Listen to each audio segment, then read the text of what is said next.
Hi, everyone. Welcome. Thank you for joining us today. We'll give everyone a couple more minutes to join the room and then get started.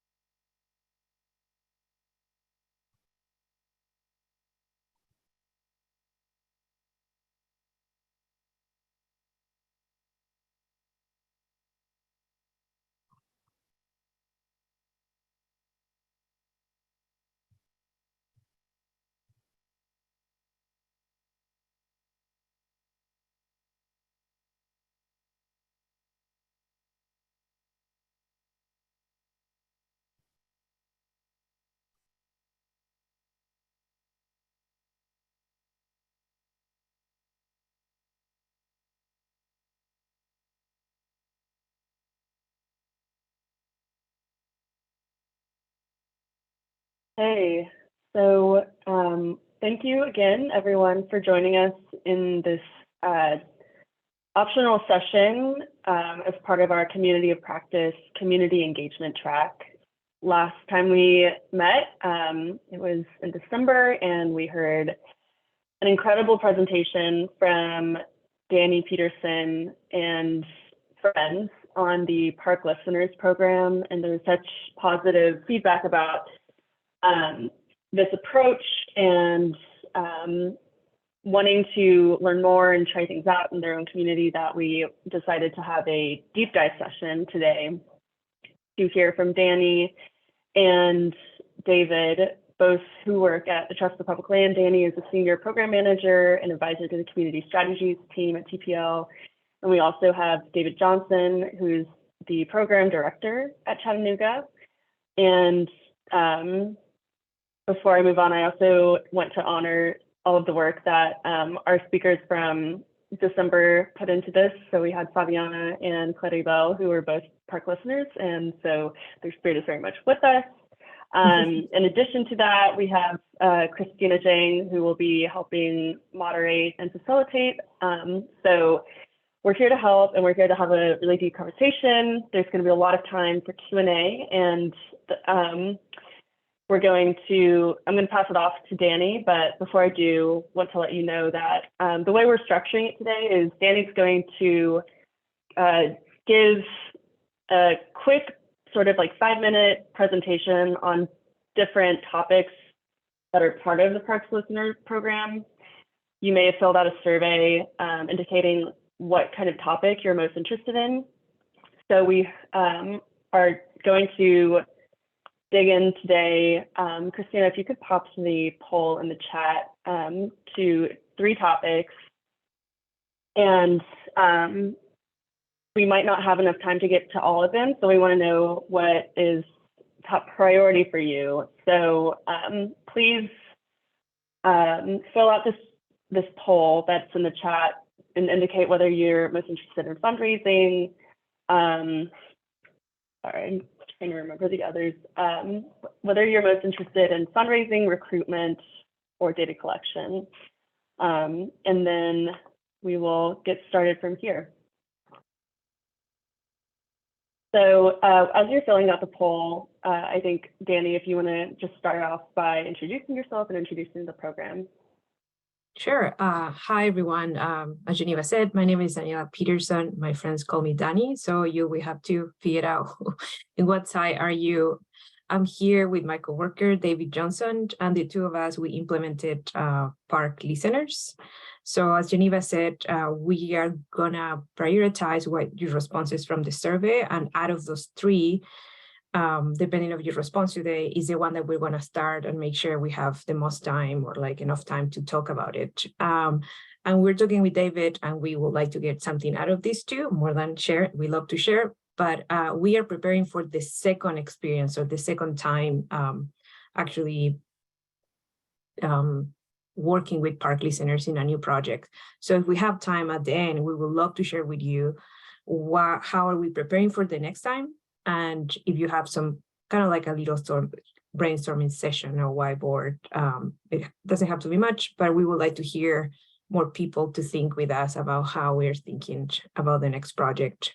So for the next 4 to 5 minutes, David is going to give you an overview of the program, how it started, why we did it, and a relationship with the city of Chattanooga. Oh, we are located in Chattanooga, Tennessee, and we are part of the state office for Tennessee. David. Thanks, Danny. I call her Danny. So our local office has a long-standing services agreement with the city of Chattanooga. We've worked really closely with city government to help expand park and greenway access. The city pays us an annual fee to do this work, and a lot of times it's focused on strategic acquisitions, thinking about implementation of large trail projects like the Tennessee Riverwalk and South Chickamauga Creek Greenway. Mayor Tim Kelly came into office a little over a year ago, and he reorganized several departments, reestablishing a specific department to focus on city parks and outdoor programming. He brought in someone from outside of city government to lead that department. And with that newly organized department, there was a need to understand the entire park system, how all the pieces are related, what parts of our city are served well, which are underserved. And so this was proposed to be the first system-wide plan in over 20 years. In that period, the city had really not prioritized investment in neighborhood park spaces. It had continued to invest in these really big, very public spaces on the river that are really their economic development tools more than neighborhood parks. They're not really meant to serve residents. And so there was a need to be investing in those places. Most people understood that, but they wanted to have a big vision to do that. So the city also does not really have infrastructure or capacity to engage all the neighborhoods around this big vision.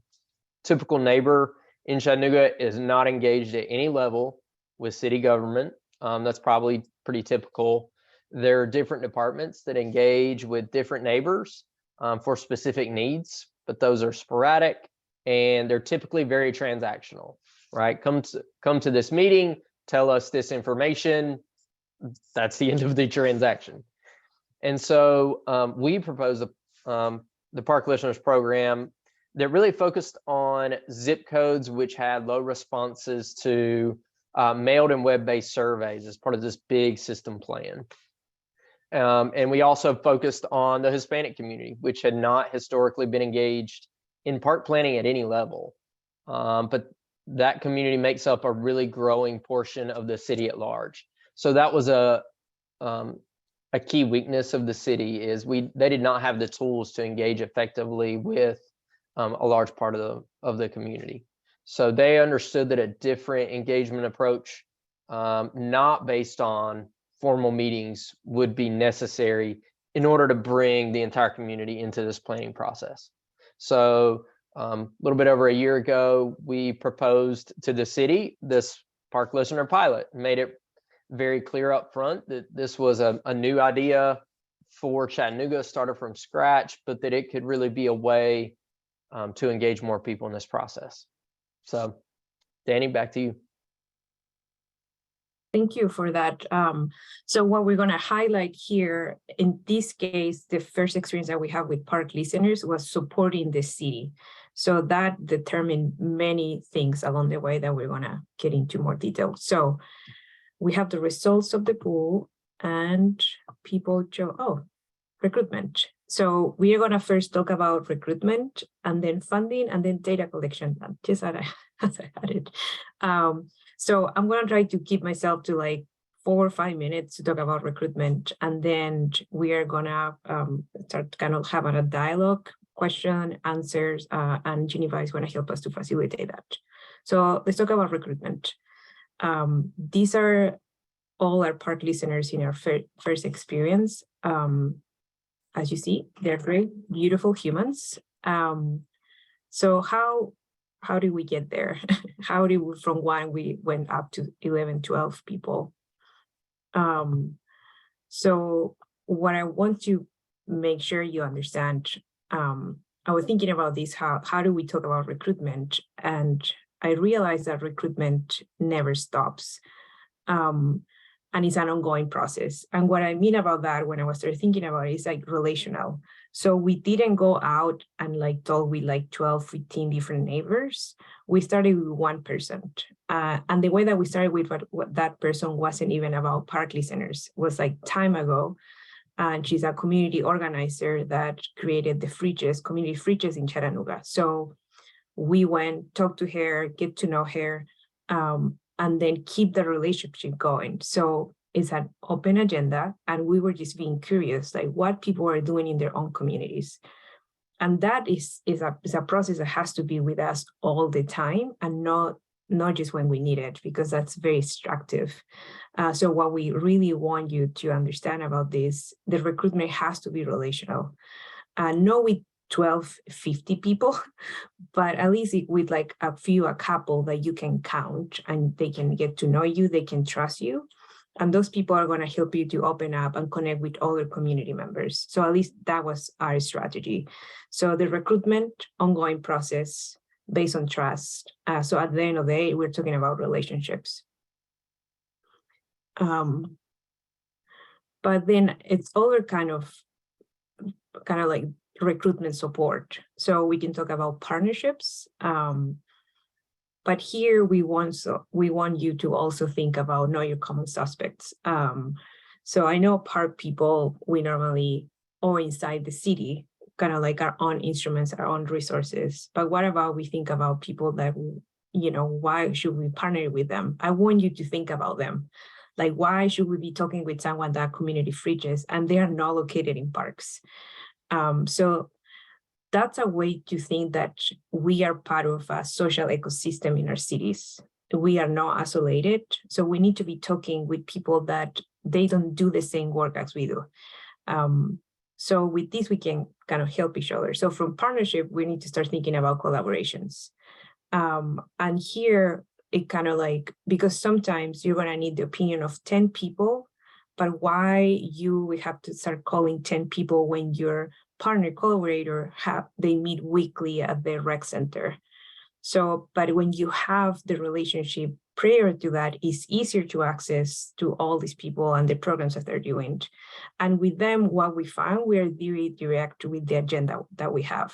So it's a more extractive, but it's a collaboration. This is what we need. We're going to hear, we're going to show up. And when you need us, we also try our best to show up in our best interest and your interest. But the thing is, like, how do you start all of this? You start small. Like, we didn't start with the 12, 15 people. We started with one talking. And it's one conversation at the time. Probably in the first conversation, you are not going to talk about park listeners or any of that. So again, it's kind of get to know the person, what they're doing, why they're important to their community, and start finding the values that align with the work that you do. So that's how we start recruitment. One person, the person introduces us to other people, and then we start just kind of like it's a network that is growing all the time. Out of the 12 people right now, I'm in direct contact with at least 5 of them. So those 5, they're actually helping us with other projects. So the level of relationships also are different. And also you're going to start getting to know people and getting to know the skills. So recruitment, maybe for this project or particular program that you're doing, you're not going to need all people, but in the following one, you're going to need that specific skill that one person has that you already know. But for that, you need to keep talking with the person. So let's try questions and kind of comments that people already maybe have. Do we open? Thank you, Danny. I think we can just invite anyone that has a question to raise your hand using the raise your hand Zoom function that we all are probably very familiar with now. But if not, you can also post your question in the chat, and we invite you to unmute and ask the question yourself.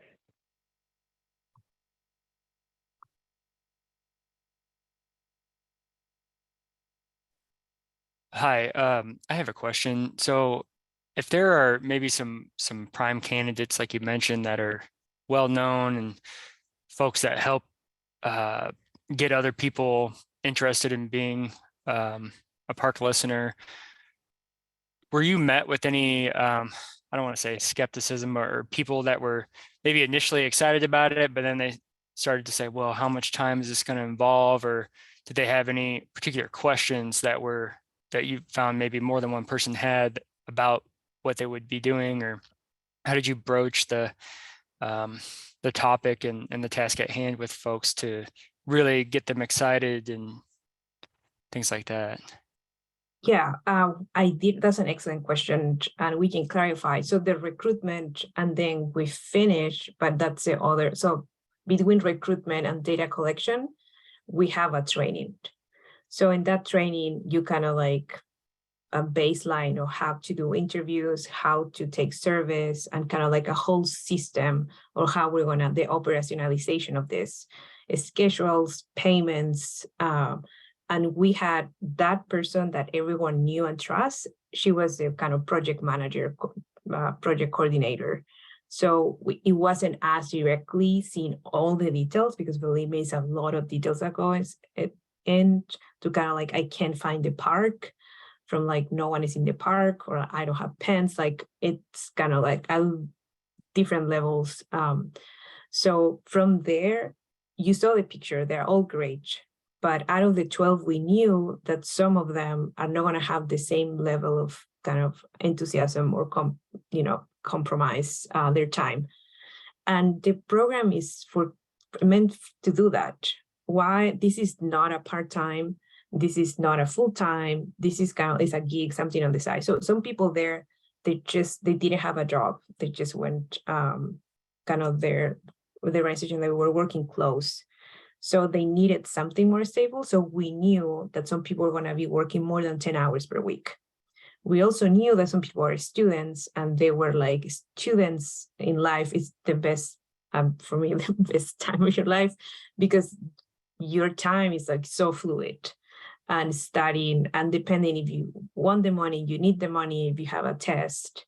So with the students, at least with the students that we had in our team, was like a more fluid, and sometimes they didn't do anything, but sometimes they did 5 hours. So I would say, thinking in this, kind of like be ready for this level of like kind of like different relationships that you're going to have, or people like how much dedication they're going to put into the program.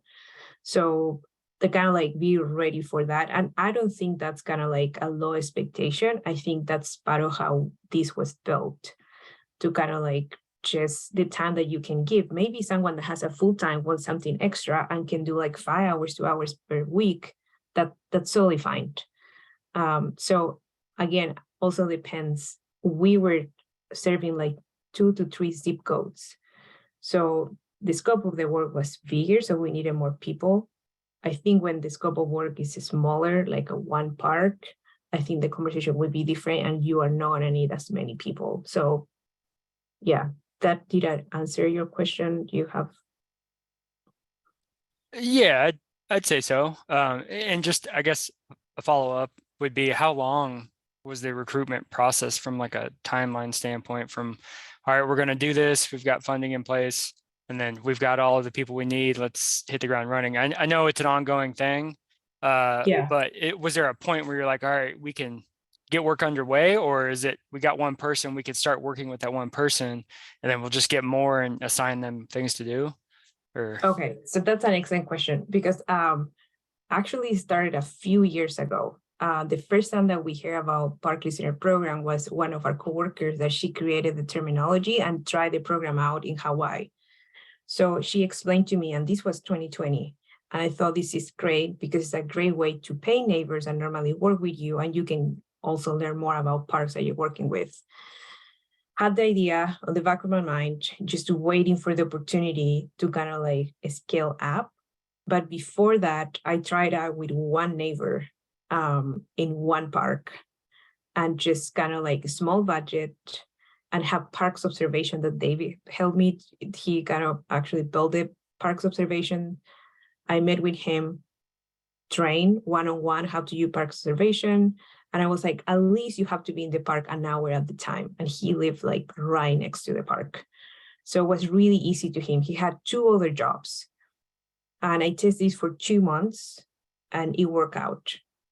After that, we have a meeting with the city and they were kind of telling us some of the challenges and we presented the idea of park listeners.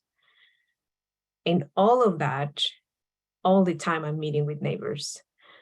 So I have already like a bank of neighbors that kind of like people that have a lot of capacity, but they don't have the opportunity to develop their capacity, or they have other commitments, like they are moms or, you know, caretakers.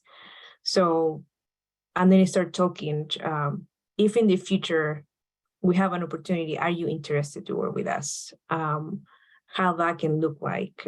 Will you need, how many hours for you could be like convenient or attractive to you? If I offer something that is an hour per week, is that enough for you? So that kind of conversation, and kind of, it's a very tailored, it can be tailored as we want it, tailored to the person that you're working with. So I'm sorry, it's not like a exact question for me. When we start talking about the project, the project started. So we're talking 2020. Thanks, Danny. Thanks, Eric, for the great questions. We have another one from April, and then hopefully we can get through this and move on to funding after. So one more question. April, do you mind jumping on and asking your question?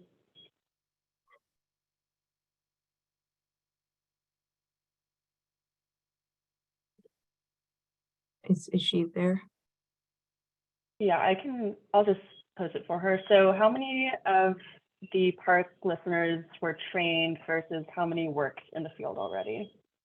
All of them. So all people in the field had the training. So that was a requirement. Why? Because this time we were doing surveys, and to not compromise the survey, we have to share some kind of like pointers to how to do surveys. In a past experience, working in another neighborhood, the organization that I was working with did the same survey. They do the survey each 3 years in the same neighborhood, but they couldn't use the data from the latest year because a few of the volunteers were guiding the answers. So what I mean by this, the person was like, what do you like? One of the questions in the survey was like, what do you don't like about your neighborhood? So people took their time to kind of like think about it. So how much time do you give that person? You know, that's a first question. But so what people started doing is like giving them examples. So one of the example was like, oh, I don't like my neighborhood. The person said like, maybe an example because they have gang activity. So a lot of the surveys had that answer. So those surveys couldn't be used. So we want to make sure that they knew this particular and other small points about like taking surveys, safety, and how to approach a person, assuming that all the people that you talk, they don't know how to read. So you don't offer or you don't give the survey directly. You offer like, I can answer for you. Do you want to do it yourself? Like give options. So we did kind of like a training that lasts at least around 2 to 3 hours. Okay. Yeah. And I think the question April is asking is also around like, did the people that you recruited have a background in this type of work? I know that not everyone did, but did anyone have a background in this work? Yes and no. Some people were community organizers. Some people were graphic designers. Some people, we kind of like all kinds. We started knew it personally, so we know that they are, you know, people person. So we kind of, and then you will see one person, the person actually you met, Claribel. Claribel, when you first meet Claribel, she's very shy. But then on the park, she just transformed and she kind of started like talking to people, like just inviting people, like kind of yelling. And she's like really good in this kind of environment. So you don't know until actually you implement and go to the park and start talking with people. And naturally, people are going to feel more comfortable or less comfortable. And the program has a space for everyone. The person that was very shy, she's the one that started entering the data. So she didn't have to talk with people while she's still part of the program and understood the full scope. But our recommendation would be like, people should be like trained or have like a one-on-one to how do the whole process. Thank you. So we're going to move on, but if you have any other questions around recruitment or otherwise, please feel free to add them to the chat. Okay, so let's go back. So let's talk about funding. This one is going to be a fun one. Funding. So it's really hard. I put this one because I was like, you can't go to a funder and say like, we're here to listen or we want to listen. So this one, I'm still thinking how to actually, for you, talk about with funders. And I think it's depending on the relationship that you have with your own funders. So right, to kind of give more context, we are now the city. And we have, as David said, like a contractual relationship with the city. So we have established official relationship with the city. So in this case, the city pay us to develop and implement the program. And then here, it seems like a mistake, but I was like, how can I make this point very important? And it's just repeating this point as many times I could put in here. When we think about funding, we also need to start thinking about distribution. And I can't say how important is this, because what happened if you pursue funding, you have it and you don't have a system to do the distribution, it's going to get very complicated. So what we did, and this is one of the reasons that we started the program, because the city approached us, and one of the challenges that they were facing is like how to pay neighbors. Because if you try to pay a neighbor through the city, it can take up to, let's say, 3 months, but we all know that can be more than that. And something about this, yes, it's a small money, but it's a small money that people count on it. Majority of our park listeners, they didn't use this money for savings. Part of them did, but other part didn't. So it's money that we needed just kind of start giving each week. So the city told us that, and we were like, we can help with that, make the process easier. So what we did, because we're a national organization, is also hard for us to just write checks. So we went to one of our partners and we started working with a partner.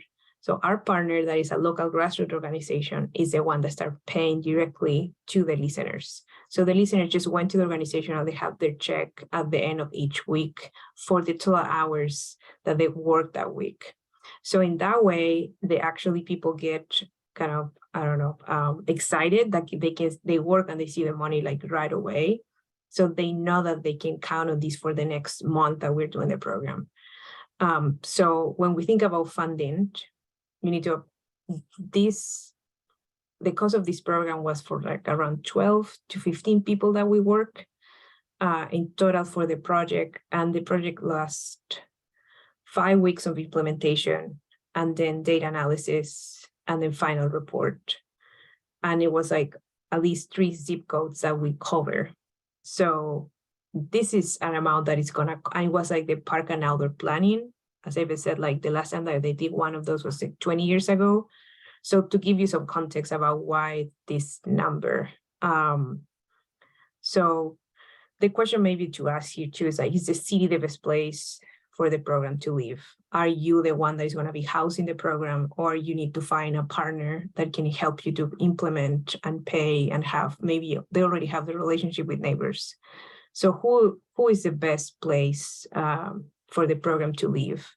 One of the other things that we find is like, because it wasn't the city and it wasn't a nonprofit, it was like separate brand, people were more inclined to answer. It was like more like a neutral place. So that was other of the benefits. So I don't think we don't have more around funding, but I was thinking about questions, comments that people have. David, do you want to add something into funding? No, I don't want to add anything. One thing we do talk about with funders, though, is that this was something we brought to the city to supplement their engagement for the Parks and Outdoors plan. If this amount of money have gone to a consultant, that's gone to a consultant, right? Goes to a firm that pays professionals to do this work. When we talk about this program, the money stays in our community, right? So this is us helping to pay residents who are still in the community. They're talking about parks today. We've reinvested in the people that are here.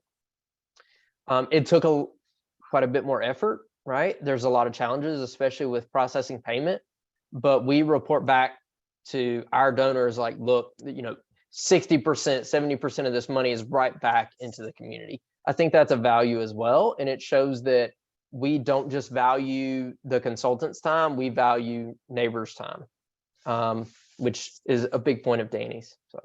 Yeah, that's a great point. And the way that we start actually talking with our funders is our relationship, like 60-80% of the funding went directly to neighbors or small businesses. And when normally, not in this project, but when we're talking about one particular park, in one case, we said in a mile, this amount of money went into a mile from the park. So it's very direct impact, the one that we're doing.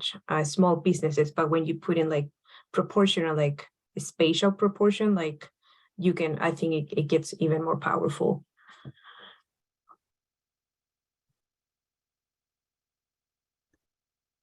Can I ask a question? Yeah. Maybe I missed it. So the entity or the third party that paid the park listeners, got them their checks or whatever, did they have a relationship? Do they have to have a relationship with the city? Did the city have to oversee any of that, or it was all through just park listeners? Yes, park listeners. So Trust for Public Land was the one that had the relationship with this organization, and we were the ones. After the city pay us, it was we did what we think was the necessary or like prioritized relationships and payments. So it was like a really easy, I guess, transition of the funding. And was that like a local bank? Maybe I missed it, or who? No, I didn't name it. It was another local nonprofit, like a grassroots organization.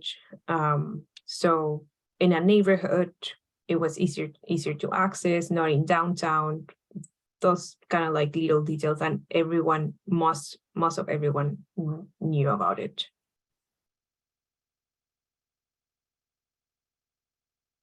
Any other questions on fundraising for Danny or David? Free to unmute or pop it in the chat. Yeah, it's like I wasn't sure what exactly about funding, like if people wanted to know about the cost, how we describe the program, the distribution. So I hope this helps. Did it help with recruitment up front to tell folks like, hey, we're looking to pay you $15 and $20 an hour or whatever? That was key to kind of hook people, so to speak, or was it not? Yeah, I actually was interesting because some people was like, I want to help, and we know how helps goes, like here and here. So and then the other thing was like some of them will have to drive. So we were like, normally we pay this amount of money per hour, but the gas was super high at the time. So we are not going to pay you for gas, but we're going to increase the wage to like $2 or $3 per hour. And it was in a trust relationship. We couldn't be at the same time in all places that people were. So if you're telling me that you were there, I'm going to trust you. So it's a very like trust relationship. So maybe it's better to start smaller so you can go and see people, how they're doing. But yeah, we were like, this is going to be a pay program. For college students, it's really good because it's like actually can be part of their resume. So yeah, but normally we're upfront if when we approach a neighbor, right now we have the practice that we need to have funding to support that conversation or what we are asking from the neighbor.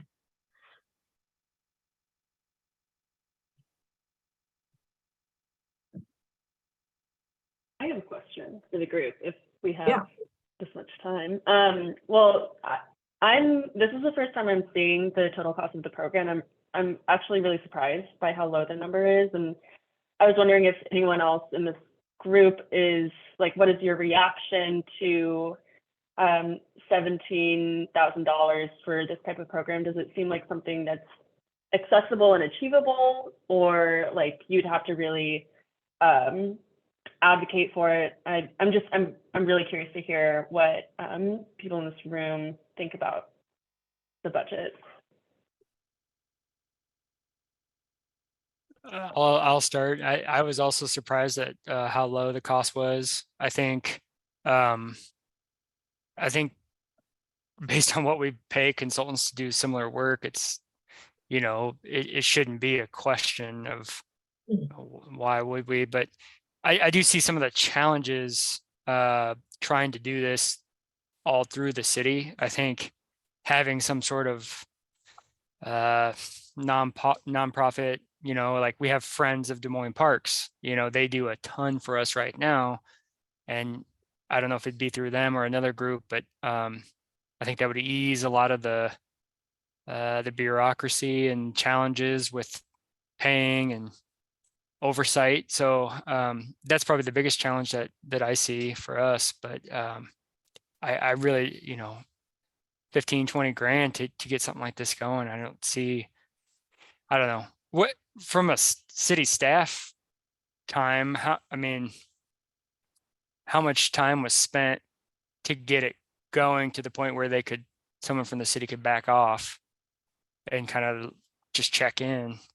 That'd be another question, how much staff time on the city side was embedded at the front. David, you want to? Sure. So it was actually not that much on city staff.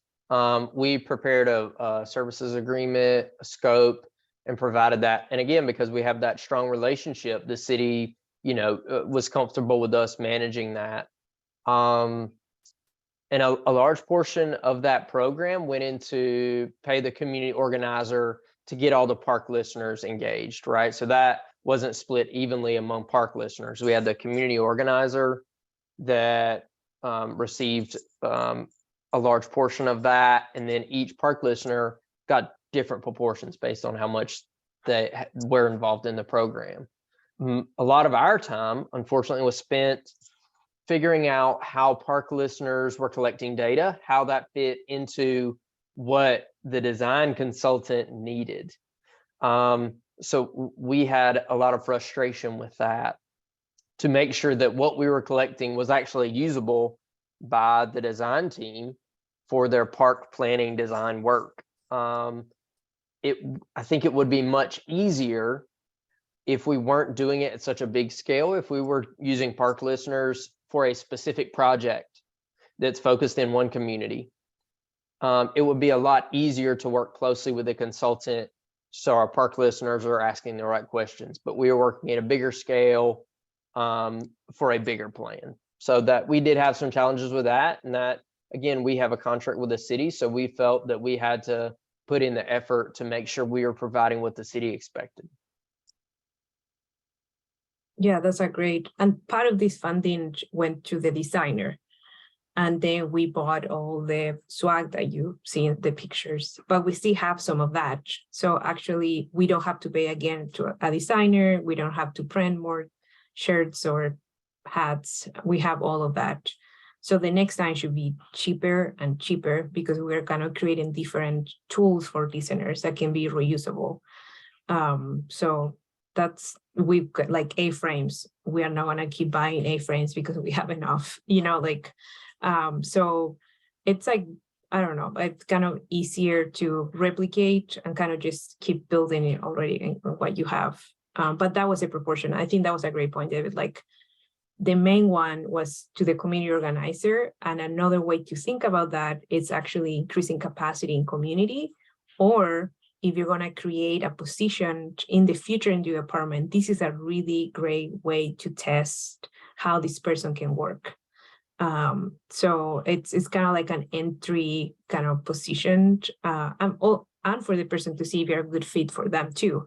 So that's the other way to think about that. And normally at least in our communities of color, increasing capacity or like leadership development is something that we don't have much. This is another way to talk about the program. How do we increase capacity, or like we create or support new leadership? So this is a great way to think and to talk about that. Okay, sorry. I'm going We all over have the one more place. question from Okay. Jose.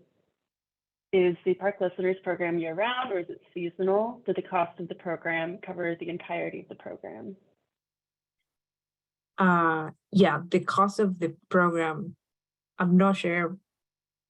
Yes, we're done with this program that we support the city of Chattanooga. So all the money covered that. If we want to start another project, that would be another kind of another budget, but it would be way less because of the scope of the work. I'm gonna read the rest. I don't remember. So we can say it's seasonal or it's project-based. So project can be a few months. The park and outdoor planning was like a 1-year effort, but Park Listener was just like 5 months out of the year. So you have the power to define. If you wanna, what we want to do too, that the city didn't think about it, is actually going back to our first point, when we talk about relational and not extractive, we have this practice locally that we go and ask, but we never share what we learn. So our next point when the park and outdoor planning is ready is going back to the same communities that we went and said, like, this is what we learned. This is the results. This is what you and your neighbors are saying. So that's also part of the program. But you have the power to define the longevity of the program. That answer? Okay, cool. Okay, so data collection. What I can see. So overview, we all know, I'm not gonna assume, but we have quantitative and qualitative data collection, but because this program is centered around people, we are gonna start the conditions for the park listeners to actually do the data collection. And I think this is really important. I really wanted to highlight that data collection has to happen in a kind of a safety environment. People need to feel safe going in the outdoor, in parks or walking around. They have to have the resources to do it. They have to feel empowered, that they have the training, the ability to ask. And for me, one of the words that can encapsulate all of this, they have to be visible. So that's the importance for us to have a logo, to have just, they can feel identified when they're, so this is very informal. It's not a uniform, but it's something that can feel you visible into the community. And this is some official. It's not some random person. You have to think in the other way too, like this random person going with a survey to ask you questions. Yes, they can look like you, but they're still random. So if you have something that can actually help you identify, I think that can make you this way easier. And when we think about the training too, it's a way for people to feel how empowered they are, but also, like, again, we increase capacity in our communities. So thinking that about data collection, and we can go back to any of these points if you want to talk more about safety, resources, training, how to make park listeners visible. The other thing about, I'm not a researcher, but to talk about quantitative or qualitative in depth, but what we need to ask ourselves is that how do we listen? So when we started this program, we also knew that the main community that we're going to be talking about was Hispanic Latino community in Chattanooga. In our team, we have one person that is me that speaks Spanish, but we are 4 people. And then we also going to be we did park listeners, but we did other things like workshops in the community. And one of the things that we did is actually have a workshop completely in Spanish translated into English. So here, I'm not going to talk in detail into this, but it's a kind of like an example to how are we listening? Are we listening through our own language? It's really different to translate from English to Spanish than Spanish to English. So how language, the place of language in our programs, and how are we thinking culturally and how we place ourselves. So here on the left, this is our state director, Noel Durant, and then on their right is Ismael. He's a local translator. So now Ismael is on call, or he's part of our network when we have a meeting that we know that some people can speak Spanish, we invite him, but we are thinking to aim per year at least to have one workshop completely in Spanish, translated into English. The investment here was actually to buy the equipment for translation, which was around $2,000 for to have the equipment for 8 people, to have the translation equipment for 8 people. But that, again, that can be reused, I don't know, many times. And then a little more of like what you normally hear. So the instruments that we use were the survey and questionnaire, or this case is a survey that it wasn't created for us or by us. So we have to just implement it. We couldn't do any changes. And then we added field observations. That the city didn't require this, but when you have the opportunity to have 12 people on the ground talking to people and seeing things that you're normally not going to see, we asked them to capture that in a notebook. And it wasn't kind of like very complicated technical observation, it was like more like, if someone asks you about this program this week, what are you going to say? What is the thing that is going to keep in your mind that you keep thinking about it, and you know that you're not going to forget? My case, 5 years ago, I did this survey, and this meant kind of explain me equity in the best way possible. It was like Latino, grandpa, and abuelo. And the survey was about if you feel happy or not. And he answered, well, I think about my grandchildren and I don't have anything to pass to them. I don't have a house. I don't have access to anything. That couldn't be captured in the survey, but I still remember that after 5 years. So we want to create something that can capture these conversations, that they're very meaningful and powerful, but they can be captured by the instrument that you have. So we have field notes for feelings, for observations, for comments that people had, and through this we learned a bunch too. So it's a kind of complementation from the surveys, field observation, and the one that I wanted to add, when we are in the park listener mode, or in general, but let's say park listeners, we are listening all the time, and when we are listening, we have to be intentional in everything we do. So we need to have intentional conversations. When you're talking about the weather with the neighbors, you are learning about what you want to learn. So intentionality have to be kind of like in the whole process. How do we talk with neighbors? And for intentionality, you really need to define what you want to learn and why are you doing what are you doing.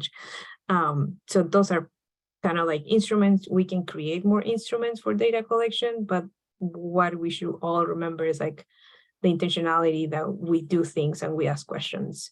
So it's not the amount of questions, it's the quality of the questions and what you want to learn. So yeah, that about data collection. I don't know if people have questions or comments. David, you want to add? I can't see the time either. No, that was great. Thanks. Okay. I'm learning too. Okay, cool. Yeah, we have, it's 2:50, so there's some time left for questions.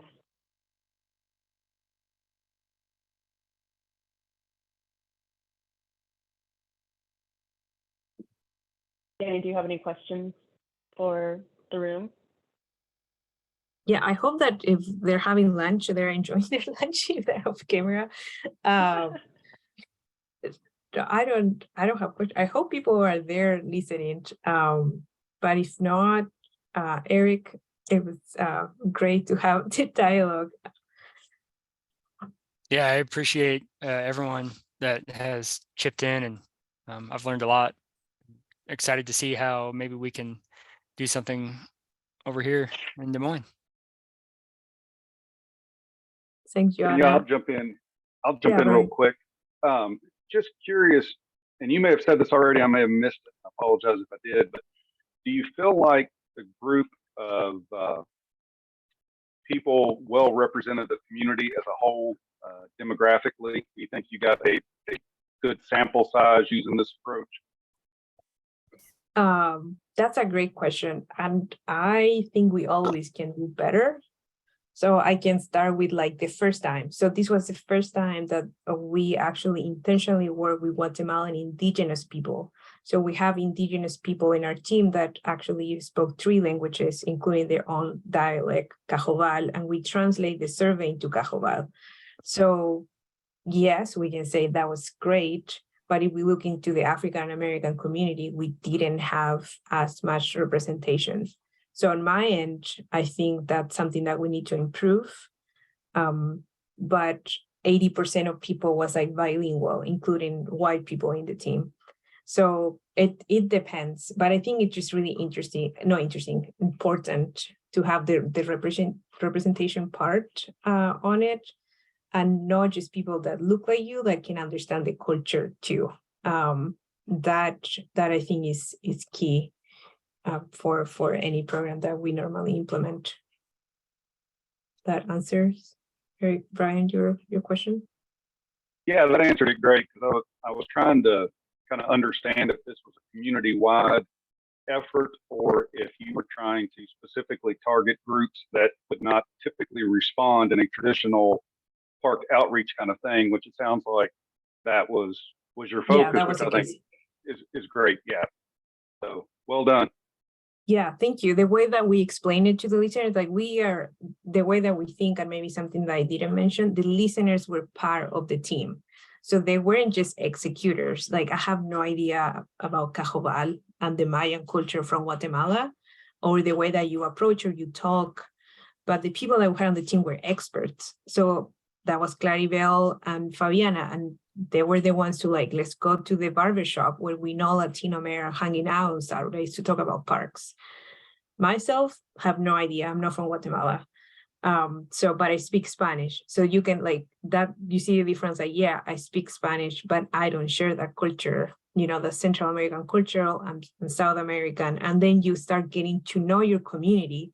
You're not gonna get it right at the same time. Myself try just going and one, it takes longer to kind of like just try to make it work.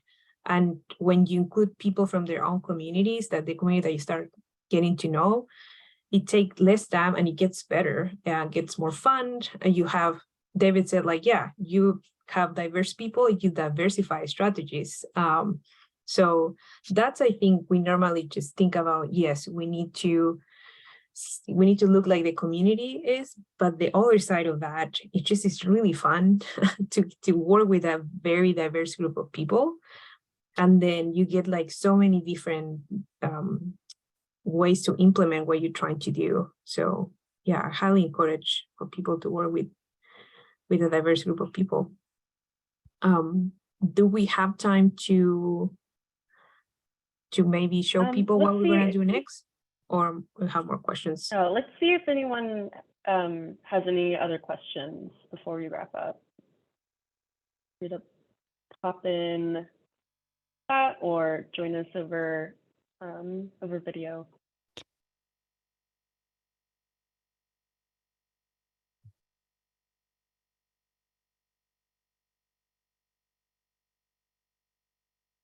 All right, Danny, go ahead.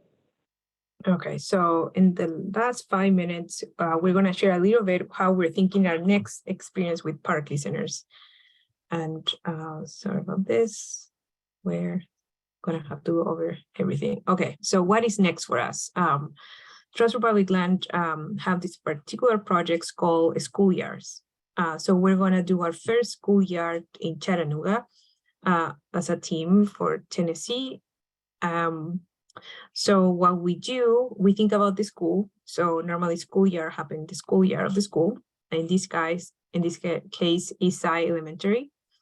What what we normally do, which is work with the students decide and design the school year, how they're going to use the space, the amenities, equipment, they have access to the budget. That's one of my favorite projects. So we want to add a layer to this project, and we want to start with park listeners. So the school is here, Eastside Elementary School, is located on the south side, town part of the south side. This is Main Street. This is a community that is slowly have a lot of, well, not a lot, but suffer of gentrification and most of it displacement, but it still remains mainly Guatemalan and Salvadorian. So the way that we're thinking park listeners is before we start working with the kids is actually to send 2 park listeners to literally hang out when people are picking up their kids, their children, talk with the teachers, people at the school, but then we start thinking about tiers. And the first tier is like the one that is really close to the school. So here you're gonna see La Guatemalteca. La Guatemalteca is one of the first Guatemalan tienda store in Chattanooga. So it's been here for over 20 years. So happened to be that Claribel, her family, it's actually are owners of La Guatemalteca. So what we're thinking is to send Claribel, and we talked with her already, to be here at the store at least 2 to 3 times per week for a period of a month. So there, instead of having a survey that is very long, we want to have a questionnaire with like 3 questions for her to talk to people and to understand what are the experiences about parks, what do we expect about parks. So we are crafting the questions. We're working with a qualitative researcher that is going to help us to craft the questions and then to analyze the questions too. So this is going to be very different from what we did before because it's really focused, defined, and it's not a survey. And we're going to be working to 2 to 3 listeners. So yeah, that's kind of like a very general overview. David, if you want to add something. No, that was a good overview. So here, if you have questions about any kind of question about this, can help us to think how we're going to implement, how will you do it, what things will you think can make this more successful, and maybe something that we are not seeing. So if you want to follow up with us, we'll be happy to have more conversations about this. Hopefully this is going to be implemented in the next month. So it's like in the near future, it's going to be happening. And yeah, so if people want to keep in touch, stay in touch with us, please feel free to email. We want to be there. Yeah, thank you so much, Danny and David. We will definitely try and stay in touch with you all on here as well. Please, if you have a second, take this exit survey that Christina threw in the chat, and there's a surprise goodie that might be involved if you do take the survey. But regardless, we hope to see everyone on here in our next Community of Practice community engagement session that is on February 9th, and it will be about social bridging between groups. So not unlike what we're talking about today. And we are just so grateful that you all joined us and look forward to keeping up the conversation with you. Thank you. Thank you, everyone. All right, thanks, bye. Thank you. Everybody.